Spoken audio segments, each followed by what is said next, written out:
Thanks so much, Bryn, and thanks again to the team, the Traction Rec team that has pulled this together. So I would like to welcome everybody to day 3. We are kicking it off with a fireside chat. These are virtual now, as we do, and so I am going to kick us off, and we thought it would be fun. I've asked our panelists to introduce themselves and answer 2 very important questions. Are they a camper or a glamper? And are they a s'mores or a beer fan? So let me start everyone off. So let's start with my name. I'm Lara Gilchrist. I'm the CEO of Traction Rec. Am I a camper or a glamper? I'm not going to lie here. I am a glamper. I have married a camper. So as you can imagine, there are some challenges.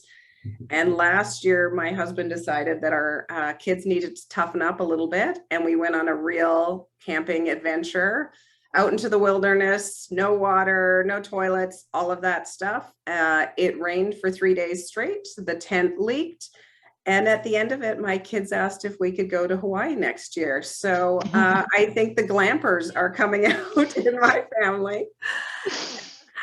And very important, s'mores or beer. I am absolutely a sweet treat kind of a person, and s'mores are for me. But I will let you know that if you work really hard on roasting a marshmallow and get it just right, you can turn it into a bit of a shot glass, pour some Baileys in there, and man, is that a magic treat for camping. So those are my tips.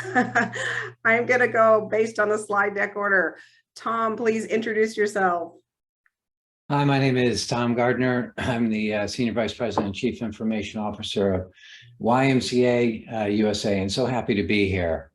On the questions, I'm a camper, and I actually, with a group of friends, really enjoy motorcycle camping. I live in the Northeast. We get on our bikes, travel to New England, and camp. And on one particular very good time camping adventure, I had the s'mores, Kenny had the beer.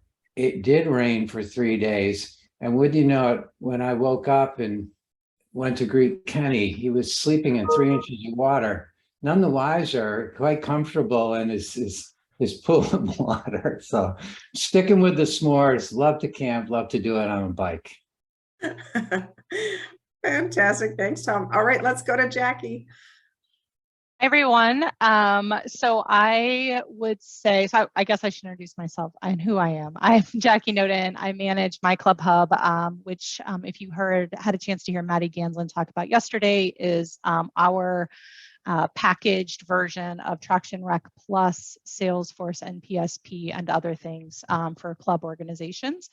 So I manage that project for BGCA, and I will take any kind of camping or outdoor experience with a tent, without a tent, with a camper, without anything that gets me outside. And that's, let's see, beer or s'mores. I would say maybe a little of both. I do have a very unique s'mores concoction, I guess. We actually melt the chocolate, like the chocolate used for holiday things, and we paint it on the graham crackers, because I always think it's too much chocolate if you use a Hershey bar, and let that harden up, and so then we have like a chocolate coated graham with a roasted marshmallow. So I'm a little persnickety about my s'mores, but beer, I'll pretty much take anything.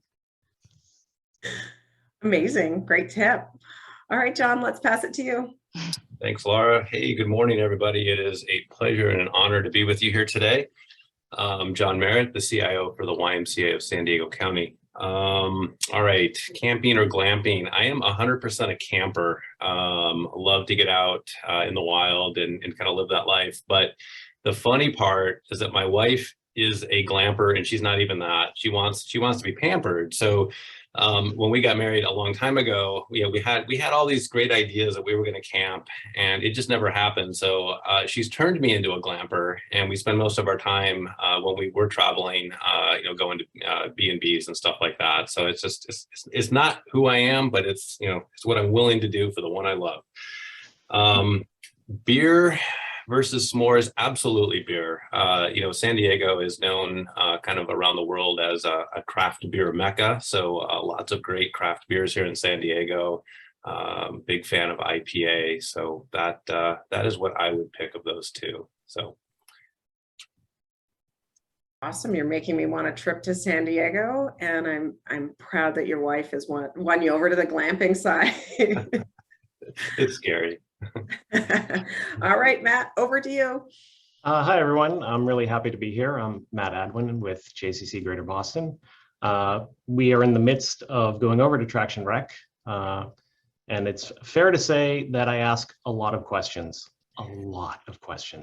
And I just want to call out the rec team for doing a wonderful job of pretending it's okay to ask as many questions as I ask them in every single session. Let's see, I'm going to cheat and say both on the camper or glamper. It depends on the situation. Most summers I spend a week at a place that we'll just call a Renaissance fair to keep it simple. And we have a giant canvas tent with carpeting and a bed and, places to hang clothes. And that's about as glampy as I can see it getting for me anyways. On the other hand, 2 weeks ago, I was in the Grand Canyon rafting and it was very minimalist, very, very much a different experience. So all depends on what I'm doing. S'mores or beer? Well, I prefer cider over beer, but really I'll take s'mores over both because I have a bit of a sweet tooth. And frankly, who doesn't like playing with fire a little bit anyways? So happy to be here. Thank you all for joining us. Yes, Matt, you got to be careful. If you ask too many questions, you get invited to be on a panel. So that's what you get. Thank you all for your time. You will notice that you all have something very unique in common in that you are technology leaders in the nonprofit space. And this is often a role that does not come as a dedicated role in nonprofit, as you're all well aware. So I'm going to put this question over to each of you, is tell us a little bit about your role and maybe how it's unique, but how you really think that being a technology leader in nonprofit is such a game changer. Volunteers first, otherwise I'll pick names. I'll go. Perfect. So as I answer this question, I'm putting the last 3 years into perspective, maybe the last 4 years into perspective, in my experience and the experience of the organizations I've worked with. And I think a big part of my work really is been around the strategic nature of what I do. An important part of my role is really providing that strategic guidance and being nimble. As it turns out, and it turned out successfully, that keeping the lights on was table stakes. But when it comes to being nimble, making adjustments, providing strategic guidance for the organization, especially at YMCA USA, where as a large national organization of a federated nonprofit, providing that guidance is a fundamental and critical part of my experience. So I think that's quite in demand lately, with fundamentals being table stakes. Yeah, I would say, working at a national nonprofit is definitely a different flavor than working at a local nonprofit. I've had the opportunity to do both. I would say at our local organizations, sometimes you have a little bit more flexibility. You can be a little bit more nimble because it's not such a big ship to steer. But I would say in my current role with Boys and Girls Clubs of America, we're, as a national organization, I would say, really just starting to understand how technology can move our movement forward. And as we're working with our local organizations, I would say that they're a little bit further back on that path. And so that's part of the work of that my team does with my Club Hub, is really helping organizations understand how technology can help move their mission forward and allow their staff to really focus on that mission work instead of some of the burden of administration that you have to deal with in a nonprofit. I think for our organization, what we're doing that's really unique is it's exciting to do a Salesforce implementation no matter what size, but doing 800 of them is really thrilling, especially when all 800 organizations are very, very different. We are a federated organization like many others on the call, and so our job is to really piece by piece, work with our local orgs to embrace technology, to understand how it can help them, and then to take our My Club Hub system and really customize and configure it for each org individually, while preserving what we need at the national level to make it worthwhile to advance our mission. If I can jump in, I think my answer to almost every question here relates back to being a nonprofit and budget, because that's one of the major constraints we have to deal with in everything. As it was mentioned, it's not often a dedicated role. And so for at least me here, there's a trade-off to that. Having the ability to do all of the vision side of things comes at the expense of having a smaller department. And so consequently, in addition to that wonderful vision work, there is a whole lot of hands-on work that has to be done. So it leads to perhaps a jack of all trades aspect of what I need to cover here. I see my role maybe as threefold. There's the keep everything working aspect of it. That's sort of the baseline of what we need to do. As was mentioned, I think by Tom, thought partner is a huge part of what my responsibilities cover. And sometimes that's technology, and sometimes it's things I never knew I'd be getting into when the day started.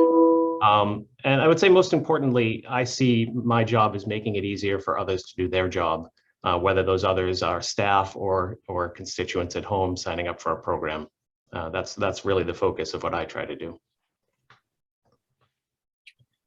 Nice. The role of the tech leader and not-for-profit is probably one of my favorite topics. I've been around long enough to have seen a lot of evolution in the space. If you go back a lot of years, there used to be a term that was bounced around called, the accidental techie, and it really applied to the not-for-profit space. Somebody just inherited a hat, or because they knew how to use, Word or Excel, they became the tech leader within the not-for-profit organization. I think the good thing is that those days are probably behind us. I think the challenging thing is that they're not far enough behind us. When I think about, organizations that build robust infrastructure, modern technology around financial systems, skills, fundraising process, all these things that are overhead, those that do that are often the most successful. So having a technology infrastructure done well with strategy equals success. And I think that, the current modern role of the IT leader, or my role within the Y in San Diego is to be the one that assures that those things happen. Keeping the lights on, keeping the trains running on time are critical.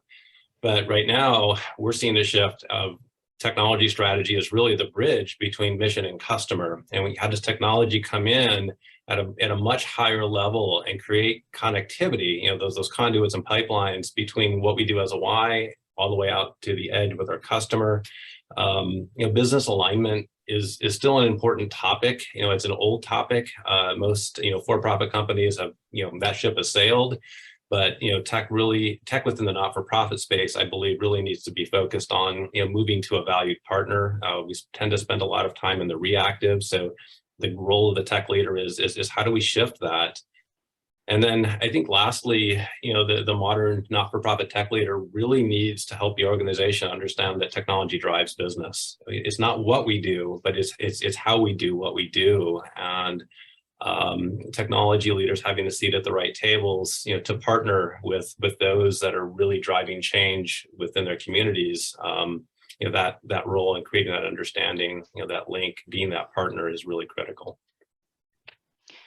Yeah, Laura, if I could I think one of the things that is, we work with a lot of club organizations that because, there's no database administrator, there's no Salesforce admin, but somebody becomes, to John's point, somebody becomes really skilled in that area. I will say kind of, on the flip side, what we are seeing in our movement is a lot of new opportunity for people who don't have a traditional technology background to really grow themselves professionally. I know that happened for myself, it happened for our team.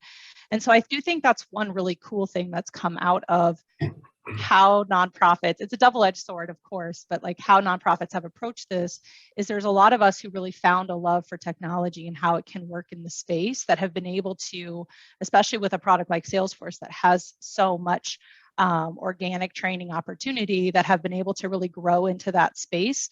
And it in a world where there isn't always a very easy career ladder or very much opportunity or room for growth, I think it's given a lot of nonprofit professionals who want to seriously pursue it, those opportunities. So I think as we move forward, I would love to see that piece of the grassroots part of nonprofit technology continue with more of that dedicated, intentional focus on really making technology a partner, and really giving technologists the equal seat at the table.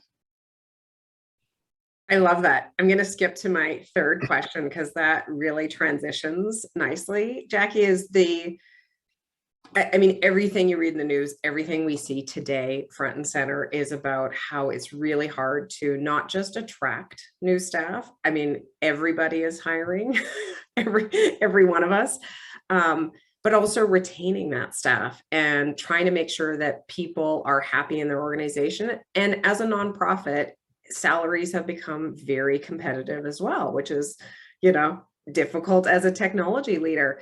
So we hear this term coming up a lot more than I have in previous years, and it's upskilling. And that's exactly, Jackie, a little bit around what you were talking about. So tell us a bit about how each of you view the idea of upskilling within your organizations as, probably not just a retention tool, but maybe a new recruitment tool as well.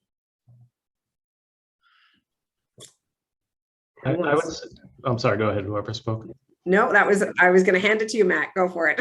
I think all of us have really complex mixes of programs and services. And it's in some respects fairly easy to hire someone off the street that's an expert in, say, Salesforce or even perhaps Traction Rec. But the institutional knowledge side of it is huge.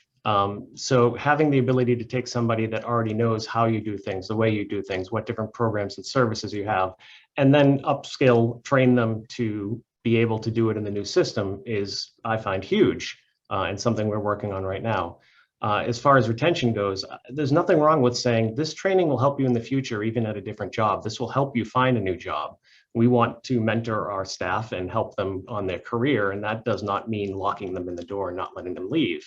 So being upfront about the fact that we're going to help them learn skills that will help them elsewhere is, I find, beneficial for retention.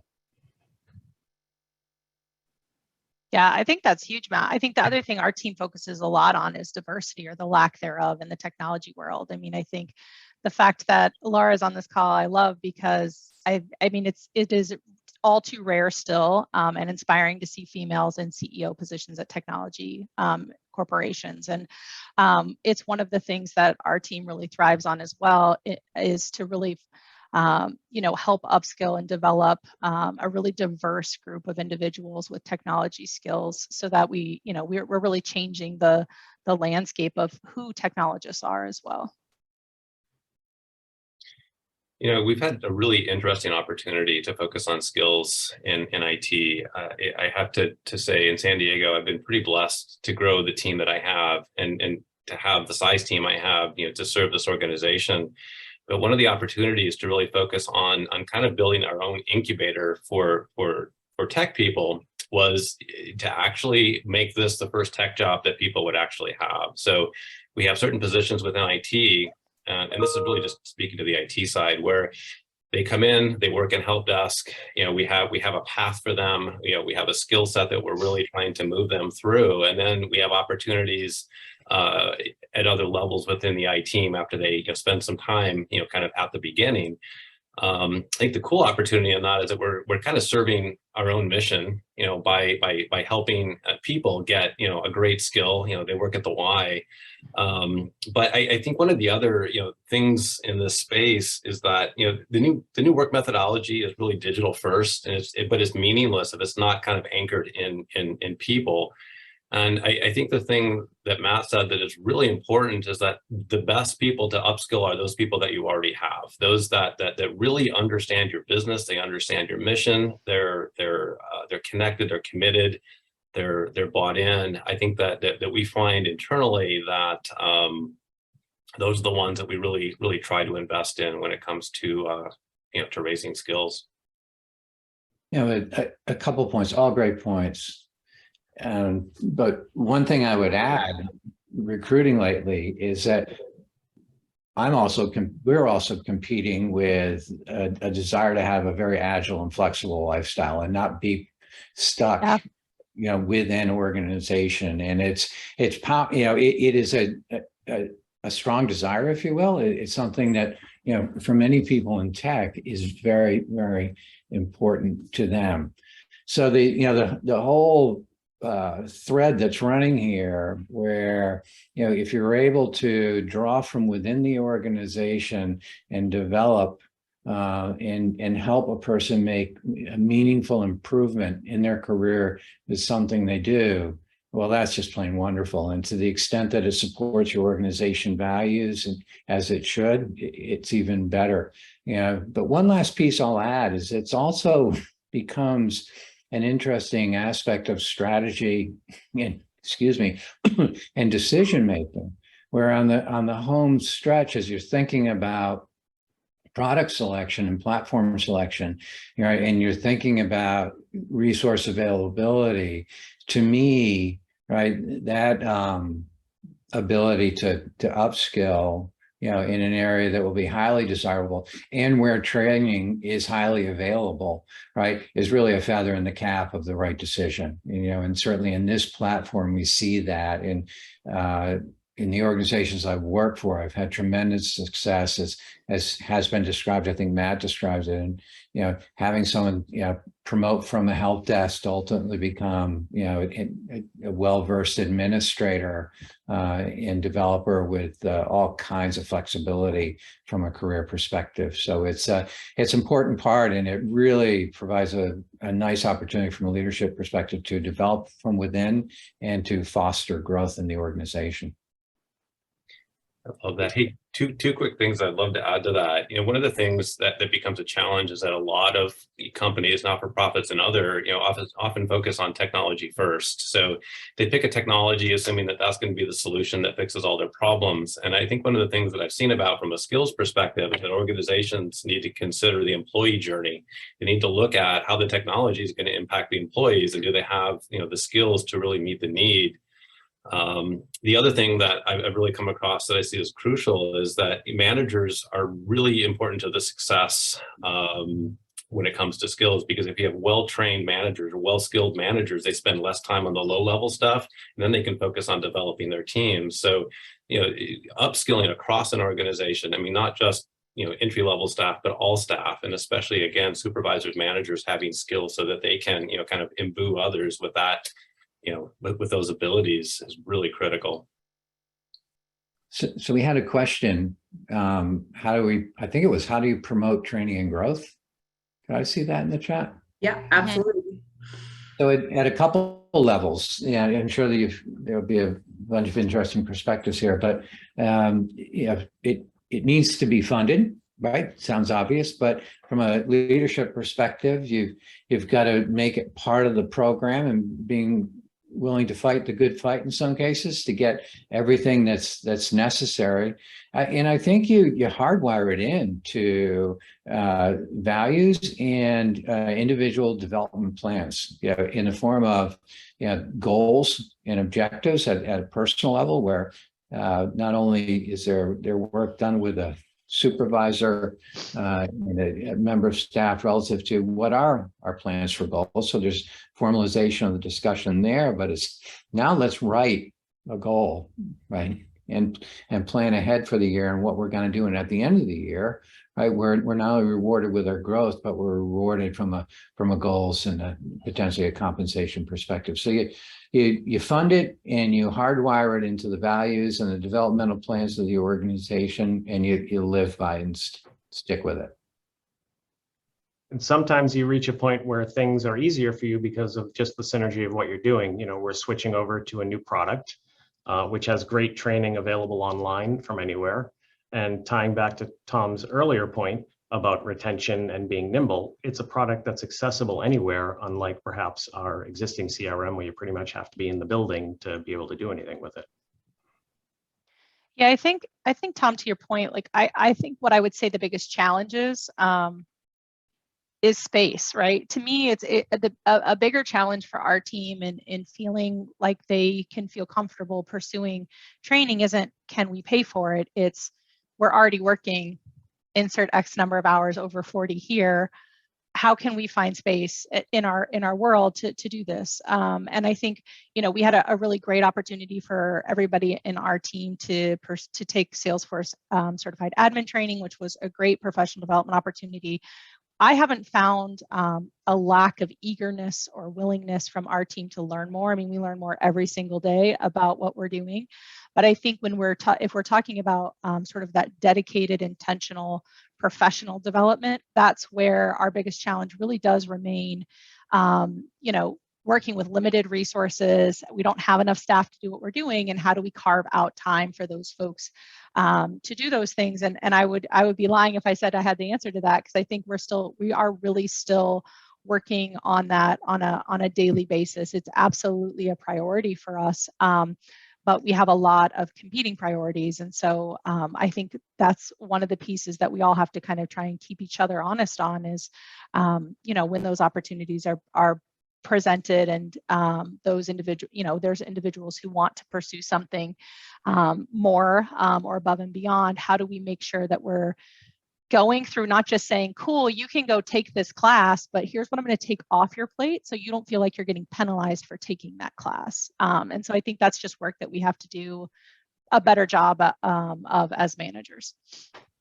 Important point. Thanks for bringing it up, Jackie. Absolutely. We all need a bit more time in the day. That certainly lands well with me as well. And we have that same challenge.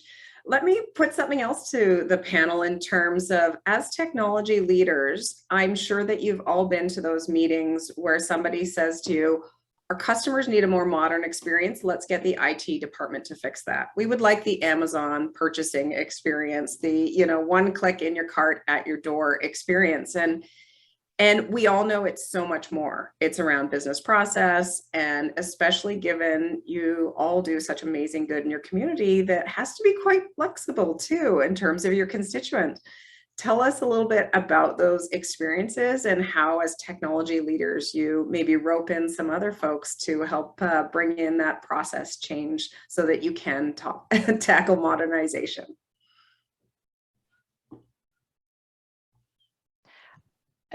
I don't know how popular this is, but I will say pain motivates change, like nothing you'll ever see. So from a holistic standpoint, the single biggest reason that BGCA invested in technology is they were the victim of a ransomware attack 4 years ago.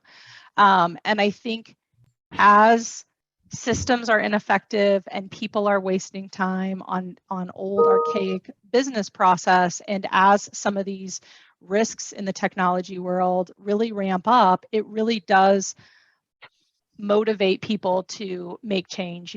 If you're comfortable where you are and if things are going basically well, why would you change, right? Don't fix it if it isn't broken.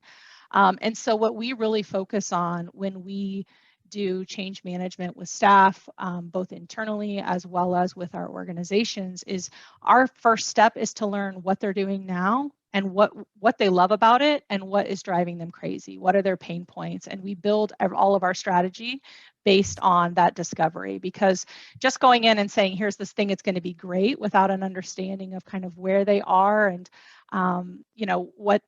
what would make it great for them and what might they have to deal with, what changes are they going to have to make to what they're currently doing, is really pretty short-sighted, and they see through that right away. And the reality is, although many things will be easier, there will be some things that are harder, and there will be some things that they have to change. Just dropping a new technology in without changing business process doesn't really make sense. And so it is a much more, I would say, intensive path than just going online and buying a subscription to Canva. There's a lot more to it, and I think we try and really spend a lot of time talking organizations through that for each one of our implementations. Yeah, I think we've all probably had that time where 1 to 20 people come and say, hey, I just bought this program for my department. How do we make it work? Well, I would have loved to have the conversation about that before you had spent money, kind of thing.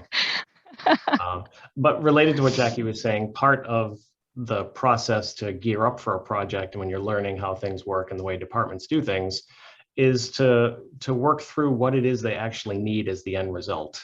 It's all too common to recreate what you already have, because that's the way you know how to do things, where it is much better to say, at the end of the day, I need to be here. Okay, what's the best path with the tools we have available to us now to get to that path, and not just do it the way we did it for the sake of doing it that way. I love Jackie's point about pain motivating change. I mean, that's kind of what's happened here in San Diego. The significant transformation that's happening here as we transition out of a very antiquated CRM and move to a very incredible world with Salesforce and Traction Rec is all predicated on pain. And the organization was really reaching the breaking point. IT wasn't able to deliver what it needed to because we needed to modernize, and that was just a really critical part of what we're going through right now. But I think the reality, all projects are not technology projects. Every project is a people project. Yeah. And I think that taking a people first approach in how you modernize or how you manage change, I think they kind of go hand in hand. It really drives success. One of the big thing that we really did is IT actually is taking a backseat on the modernization effort right now in San Diego. I mean, we're here, we're at the table, we're a part of the process, but our stakeholders, our staff, those in the field, our subject matter experts, those that need to use the systems every single day are the ones that are helping us drive modernization. The thing that I always remind people is that at the end of the day, we're all technology companies. That's the modern way of working. I don't care if you're a not-for-profit or if you're Apple. I mean, at the end of the day, we're all tech companies, but it has to be from a people first perspective. And again, I think I heard it said, we started our current transformation with really deep discovery, really leaning into understanding why we're so decentralized, why the processes had varied so much across the organization, why process within a branch location varied. And then as we did a lot of value stream mapping, we were able to then, start the path into where we're going to end up eventually with Traction Rec and Salesforce. It's this is great direction, and I can't help but think that modernization, right, for me is catching up with transformation in terms of big words that can be intimidating at times, but as just by way of example, Jackie, John, Matt, right, you got to drill down, right? It's as a CIO of the national organization, I hear the modernization cry a lot. In fact, I went to visit a association on Long Island that's using the same CRM that John's switching from. And the CEO said to me, Tom, help, please. I'm using my mother's CRM. And my grandma's. And they talked about modernization. So step one, right, drill down. What do you mean by that? What does that mean for each organization? Really, at the branch level, arguably, there's some characteristics of modernization, and I like the approach that John described. I think there's also like some fundamentals that strike. One, convenient for me. It's convenient for whatever the constituents' preferred mode of connecting is. In particular, convenient for a digital native, which really presses the mobile envelope for me. And then from a staff side, it's convenience, it's efficiency, but also I think modernization, a big part of modernization is for the data to be available to inform decision makers, right? And that the data experience and the data, augment the data being part of it, augmenting decision making and the overall user experience is critically important, and something that has has to happen to really help the organization really reap the harvest of the investment in a new and modernized system? You know, Tom, you actually just touched on something that I really love, and it's really a tenet of our current project, and that's tech equity. And one of the things that's just critical to delivering service within the communities that not-for-profits serve is understanding, you know, what's the lowest common technical denominator that's going to deliver the service to everybody everywhere. When I look at the community in San Diego, you know, the stats tell me about 85% of all adults have smartphones. So that's where we need to be. That's how we need to connect. And you know, one of the modernization strategies is how do we drive kind of 360 connectivity? You know, we want to be with our customer wherever they are, in their car, at work, at the dinner table. I mean, I guess you shouldn't probably text at the dinner table, but anyways, you know, it's just how do we create, you know, a connectivity strategy around, you know, mobile? That's so huge for us. I had a couple other thoughts here. While you're doing that, John, I'll tell you real quick. Years ago, I had the privilege of going to the Microsoft campus and going into their house of the future, where they, you know, were projecting what life would be like in the future. And in the dining room, you know, they had a wall that was aware, right, contextually aware, right, and that was a video screen, the entire wall. And so the wall was aware of, you know, a children's, you know, current, you know, course of study in school, and would be able to like flip up, you know, Christopher Columbus crossing the ocean, you know, going through that process, whatever, you name it. So, you know, at the home level is certainly, from a modernization point, I think something we all aspire to shoot for. Oh, absolutely. Yeah, and I think the last thought on modernization, and again, it's back to Tom, your point on really drilling down.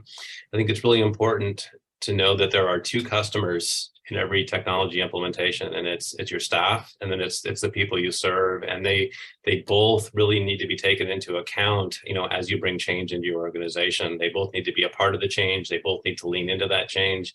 Again, even in the process that we are currently going through, and we still have a long way to go. I mean, there was a lot of discovery on both you know, sides of that equation, you know, out to our public. What are they looking for? What are their pain points? Even some of the consultants that we worked with early on, they were our members, and they brought very interesting, painful notes to us that we had to sit there and take those lumps. But again, knowing your customer is critical to modernization. Part of modernization for us anyways has been a kind of a pendulum swing back from where we were 15 years ago, when we were creating custom implementations for every department to give them exactly what they wanted. It's just not nimble enough. Marina's on the call, I think, and the comment she made that stuck with me is, are we in the business of developing software? Do we want to be in that business? We do not. And so in order to be modern, we need to simplify and be more consistent so that it's easier to roll things out to people and to update them and to expand them as we need to. I'm going to pick up on the pain point because it's very relevant. Sorry, I'm holding in my cough as well. In here, one of the things that we hear a lot about is, although, you know, where is the balance between, we have just put our customers and notably our staff through so much change during the pandemic in the last few years. And that has created this need for, the experience is different. You know, as a parent, there is no way I'm ever going back to line up at the front or fill out a form at the front desk, that type of experience. And you have a staff that has been really stretched. And we heard over the years, you know, some amazing stories of resilience and all of your staff just going above and beyond. You know, schools are closing and you guys met that need. How do you bring in that change management, or do you use it a bit as a, you know, ride that momentum? Because at the same time, we're all just rolling with change these days in our lives. How do you strike that balance, and where's that landing with each of you in your organizations? I mean, I would say the two biggest themes I would say are you know, honesty or transparency and agility. And we talk about agility a lot in technology, but we tend to talk about it as, you know, we're always developing and things are getting better and we're taking it one bite at a time. I think where we don't always hold ourselves accountable is in being agile in our own practices, right? So I love this idea of failing fast. So even for our team, as we're implementing, we implemented with 56 pilot organizations last year. We did not get everything right. We got a lot of stuff wrong, but we learned from every one of those things and we got better. And so we really try and promote continual growth and that growth mindset with our team, but then we try and take that to our organizations too. And I think what that bleeds into is this idea of what we cannot do is go to them and say, we're going to make everything better, because what we know about technology is things are not going to be better at first. It is hard to learn new technology, especially if you don't have that muscle developed already. And so what we really try and do is instead speak to the behaviors that are going to change, the patterns that they're going to see that are going to be different in their daily work, and give them a really tangible way to think about, this is what things look like for you now. This is what they're going to look like 2 months from now, 3 months from now, et cetera, so that they can really they can anticipate that there is going to be, a steep curve at the beginning, but then things are going to level off and things will be easier over time. So I think for us,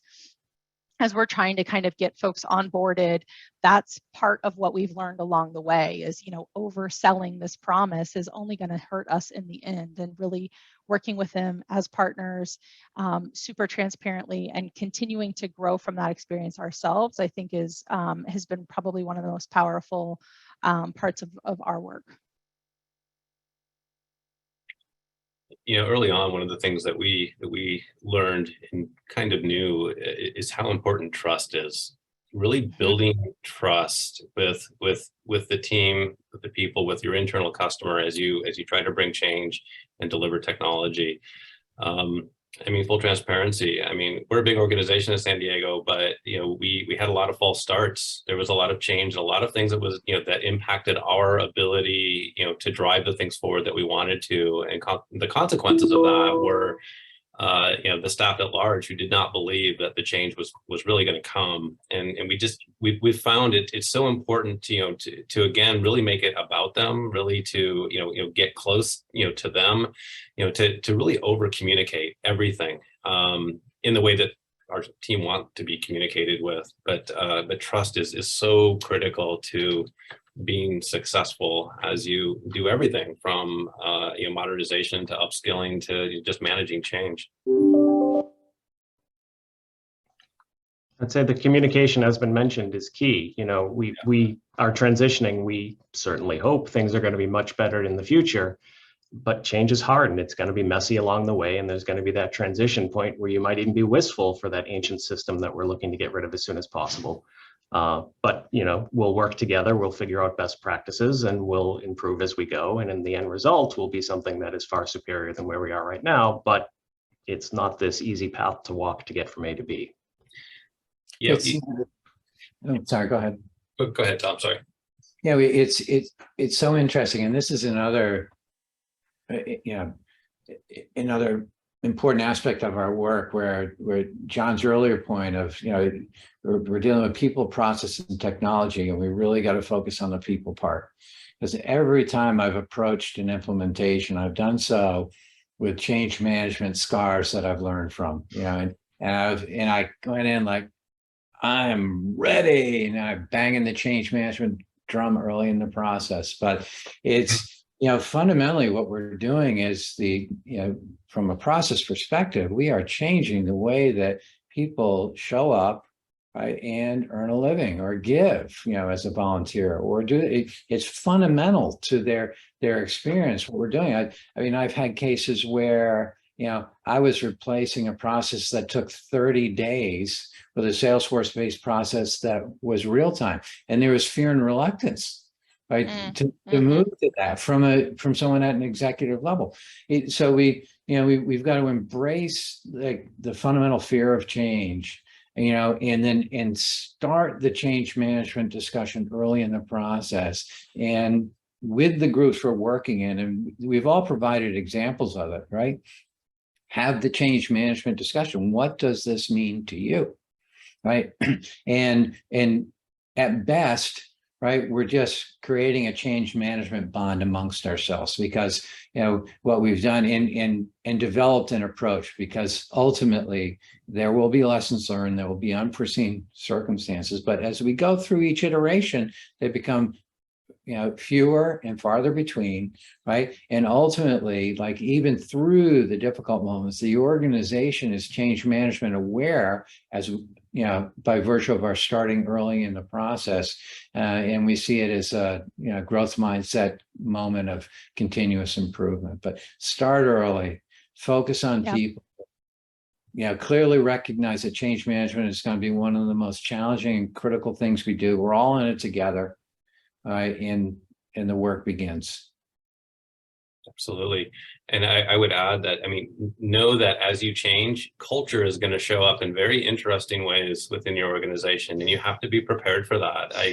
Again, my local small example is just the change that's happening in San Diego around digital transformation is also tied to other cultural work that's happening to try to create a better, more sustainable, healthy culture. And if you talk about things like innovation doesn't live with technology, innovation lives in culture. And, and as you try to change, culture, I forget who said it, but, culture eats strategy for breakfast. There's been a lot of breakfasts eaten here in San Diego as we're going through this change. So just be aware of that. And you have to be able to lean into culture as you're bringing, technological change, as you're bringing modernization, as you're working with people, because as Tom said, people process technology. It's always about people first. Technology is dead without people. So. Very important. Yeah, you have all shared such great lessons, and I will say I just personally really appreciate the transparency. Openly, a lot of people hop on these panels and talk about how great everything always was, and I think that we've been a lot more realistic in terms of it's a lot of work and it's a lot of change, and it is absolutely about the people and not the technology. So we have just a couple of minutes left, and I wanted to put a fun one to the panel. What are your predictions for the year ahead?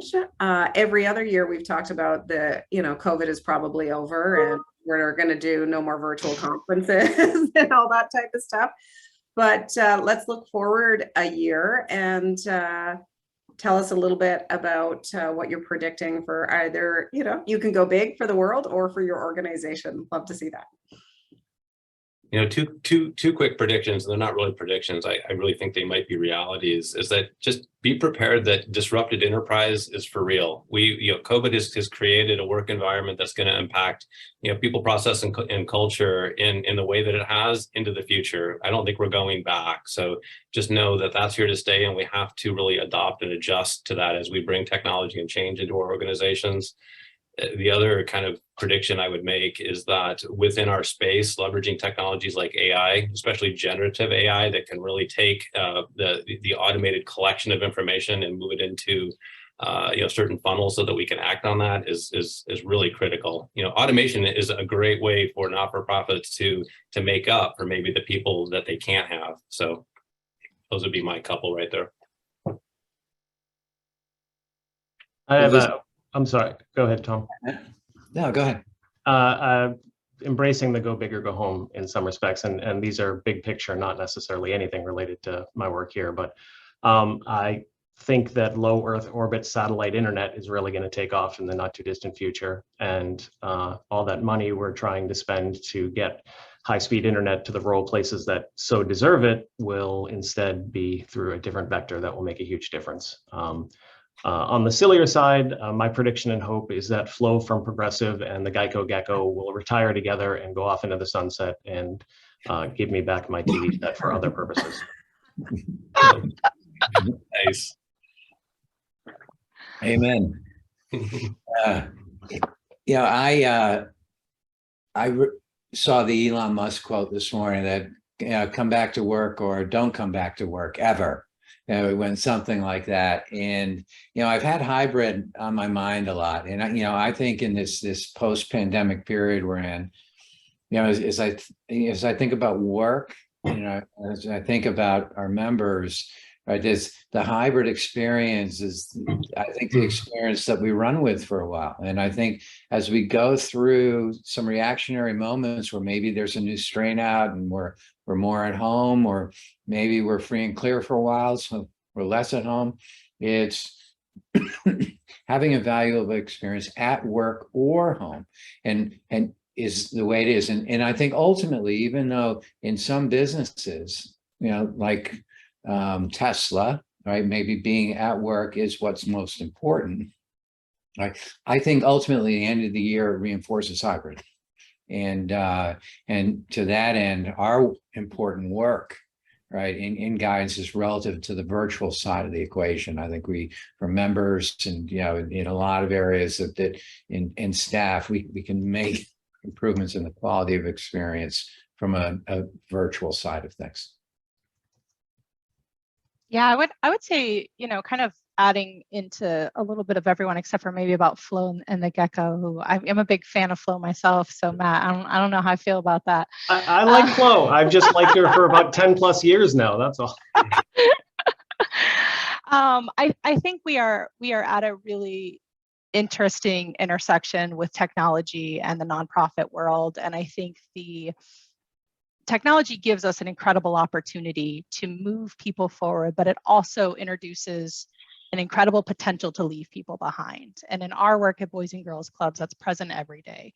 And I think the challenge that I would turn this question into is really thinking about how do we make sure that technology remains inclusive of our folks who maybe don't have that access, who don't have a parent at home with them when their kid has a virtual day of school, who they have food insecurity. AI and technology in general have open incredible doors to be able to increase resources for individuals, but very often we see that those tools are not actually applied to the people who need them most. And that's the mission we live by here. I think it is incredible work to make sure that we don't continue to race forward without stopping to think of what people who aren't a part of that inner group are thinking and what their needs are. So as we kind of make that walk forward, that's the challenge I have for our team and for us every day as well, is not making assumptions about what's best for folks, not making assumptions on how we use technology and how our parents going to be able to can interface with us, but to really actually stop and ask those questions and to make those folks a part of the conversation. As a working mom, I think it's incredible that I see people with kid. I was on a call this morning of a mom who her kid was homesick and the baby was on the lap as she was on the call. And I think what an incredible place we've come to because of COVID, that people who maybe wouldn't have had that opportunity to advance because of being a working mom, now we can really take advantage and we could really push some boundaries here. But we have to continue to challenge our mindsets if we're gonna take advantage of those learnings of the last couple of years. Well said. Love that. Well said. Absolutely. Thank you, Jackie. That is a fantastic way for us to wrap up this panel. I thank each of you for being incredible partners. I appreciate the time. And we'll share your contact information with everyone on this panel. I have encouraged everyone as part of this user conference to reach out and connect with somebody. It is incredibly important for us at Traction Rec to build a community so that you can share and teach and learn from each other.